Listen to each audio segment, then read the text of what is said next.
The Hamilton Jet Waterjet is a highly developed water pump that has been designed for use in a wide variety of marine craft, operating in all sectors of the marine industry. Installed at the stern of a vessel, the Waterjet draws water from beneath the vessel through a hydrodynamically designed intake screen and into the pump unit. Inside the jet unit, the computer-designed impeller accelerates the water, which then passes through a set of fixed stator vanes. These remove flow rotation created by the impeller to produce a more uniform and powerful high-velocity jet stream. Finally, the jet stream exits through Hamilton Jet's unique JT steering nozzle, where its energy is converted into powerful forward thrust. Each Hamilton Jet Waterjet features a fully integrated hydraulic control system for steering and reverse functions. The Waterjet and hydraulics are driven by a marine engine. Thrust forces from the impeller are absorbed by a thrust bearing built into the Waterjet housing. All thrust loads are transferred to the hull bottom, not the drivetrain or the vessel's transom.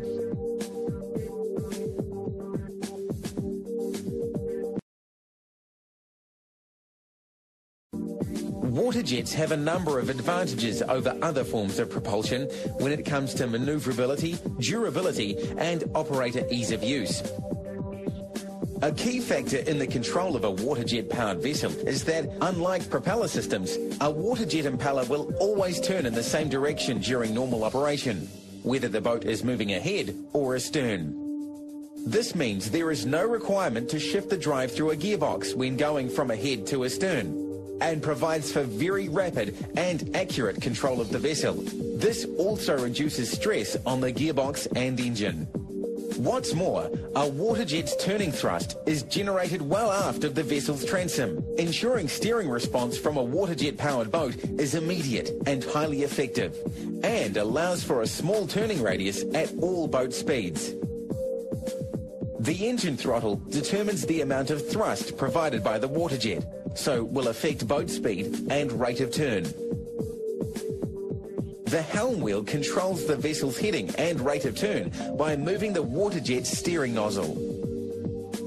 The ahead-astern control lever raises and lowers the reverse deflector to adjust forward and reverse thrust levels. This can also affect boat speed and steering responsiveness when used in conjunction with engine throttle.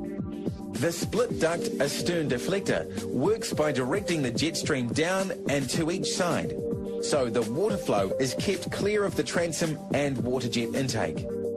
The result is high reverse thrust and sideways thrust. With a waterjet-powered boat, steering response is directly related to engine throttle, not boat speed. The higher the engine revs, the higher the thrust from the waterjet, and the greater the steering response. At low engine revs, thrust from the jet unit will generally be reduced, which will affect steering response. However, by lowering the astern deflector slightly and increasing engine throttle, steering response is improved without increasing boat speed. The astern deflector can also be lowered to a central position, where forward and reverse thrusts are equal, so the boat is able to maintain its position regardless of the engine revs. Steering control is still available in this zero-speed position, allowing the operator to fully rotate the boat without moving ahead or astern. Increasing engine throttle at zero speed will increase the rate of turn while maintaining position, and raising and lowering the astern deflector slightly to either side of central will allow you to creep forward or back. In a high-speed emergency, the operator is able to lower the astern deflector into the jet stream without reducing engine throttle to effect a crash-stop maneuver.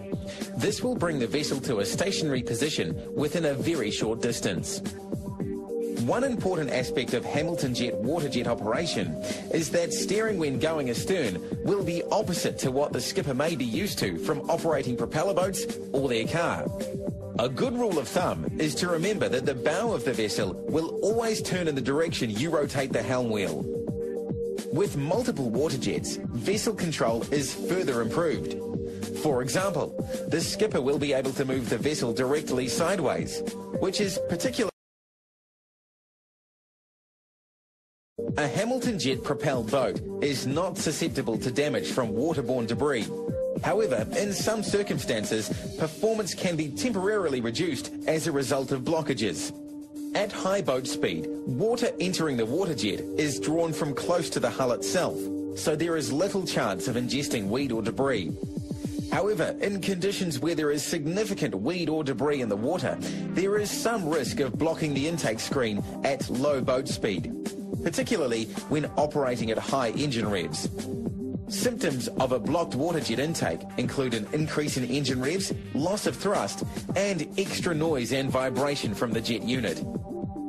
The simplest way to clear the blockage is to turn the affected engine off and wait for the blockage to float clear before restarting.